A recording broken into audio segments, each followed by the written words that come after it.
अस्सलाम वालेकुम। तो आज मैं आपको बताने वाली हूँ तहज्जुद नमाज के बारे में। जैसे कि आप सब जानते हैं कि तहज्जुद बहुत ही बाबरकत नमाज है और इसे रात के जो है आखिरी पहर में पढ़ा जाता है। और अगर आपका कोई भी मसला है, जिससे आपकी कोई भी परेशानी से आप जूझ रहे हैं, जहाँ पे आपको हेल्प की बहुत ज़रूरत होती है अल्लाह पाक की, और आपकी दुआएं अगर कबूल नहीं होती, तो कहा जाता है कि जब तहज्जुद में हम नमाज़ पढ़ के दुआ करते हैं तो वो अल्लाह ताला बिल्कुल रद्द नहीं करता है और इंशाअल्लाह ताला ज़रूर कबूल करता है। तो वही कुछ चीज़ें आज मैं आपको, मेरा जो तहज्जुद स्टोरी है वो मैं बताना चाहती हूँ। जब कोविड आया था तो आप लोग सबको पता है कि सबकी ज़िंदगियां बहुत तबाह हो चुकी थी, और इतना तक तबाह हो चुकी थी कि मेरे हस्बैंड का जॉब भी चला गया था, और तो लोन के बर्डन से हम ओवरफ्लो हो रहे थे। और इस कदर हो रहा था कि मतलब हमारा एक मेरा छोटा सा बच्चा है, मतलब मेरी एक लड़की है, और इवन इतना तक भी नहीं हो पा रहा था कि हम सेकेंड प्रेगनेंसी में प्लान कर पाऊँ, क्योंकि इतना फाइनेंशियली अभी वीक हो चुके थे, और पेरेंट्स का भी रिस्पॉन्सिबिलिटी था, और भी बाकी सारा चीज़ रहता है।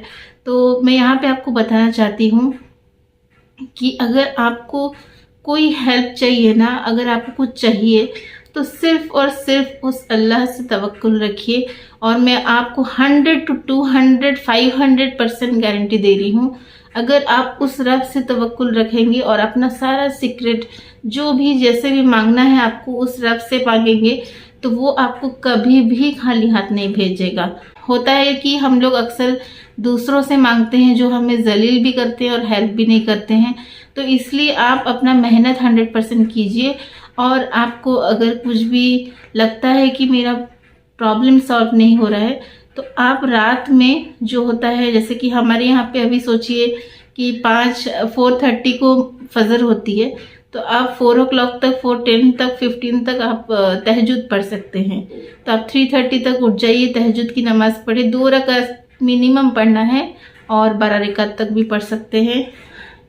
हमारे नबी सल्लल्लाहु अलैहि वसल्लम 8 रकात पढ़ते थे, तो फिर आपके हिसाब से आप पढ़िए। तहज्जुद जो पढ़ते हैं उसकी और एक अच्छी फजीलत क्या है कि जो हम तहज्जुद पढ़ते हैं आखिरी पहर, रात के आखिरी पहर में, उसमें आपको जो भी दुआ आप मांगते हैं, आप इसका पूरा 100% तवक्कुल रखें कि अल्लाह पाक वो दुआ आपका ज़रूर कबूल करता है। और एक अच्छी चीज़ होती है कि जब हम तहज्जुद गुजार हो जाते हैं, तो क्या होता है, हमारी ज़िंदगी में कुछ कुछ तब्दीलियाँ आती हैं।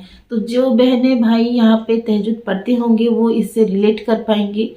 तो जैसे कि अगर आप तहज्जुद पढ़ते हैं, तो उसके बाद अगर आप दिन में भी कभी नमाज़ पढ़ते हैं, अगर आप बहुत तकलीफ़ में हैं, आपको पैसे की ज़रूरत है, या तो कोई हेल्थ इश्यूज़ है फैमिली में, या तो कोई भी तरह का कोई भी अगर आपको परेशानी है, तो आप ऐसे भी 2 रकात अगर हाजत या तो नमाज में, नफिल नमाज में जाते हैं और फिर दुआ करते हैं सजदों में, या तो ऐसे भी दुआ करते हैं, तो भी आप वो चीज़ रियलाइज़ होते हुए देखेंगे, कि महसूस करते हुए देखेंगे कि आपकी जो दुआ है वो शायद 1 घंटे के अंदर ही कबूल हो जाती है, या तो मैक्सिमम आपका 1 दिन से 2 दिन के अंदर आपका वो सॉल्यूशन आपको मिल जाता है।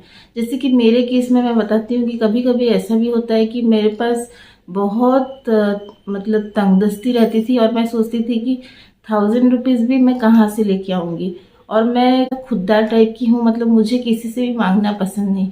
तो फिर मैं अल्लाह पाक से मांगती हूँ, और मैंने हदीस में भी देखा है कि जब तुम्हें एक रास्ता कहीं नज़र नहीं आए, तो आप सिर्फ अल्लाह के सामने झुको और उससे ही गिड़गिड़ा के आप रो रो के दुआ मांगो, और वो सबसे ज़्यादा नवाजने वाला है।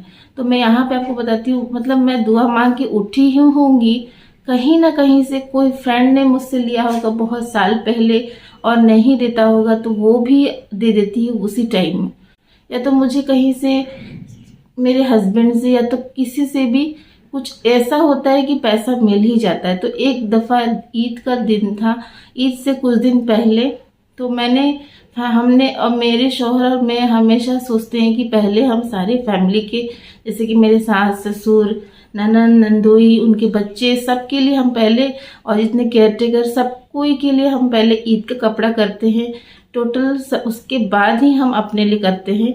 एक दफ़ा क्या हुआ कि हमारा कुछ प्रॉब्लम हो गया, कि तो हमारे पास पैसे कम थे, और फिर मैंने दुआ किया कि अल्लाह पाक ईद तो एक ही साल में एक ही बार आता है, तो अच्छे से मनाना होता है।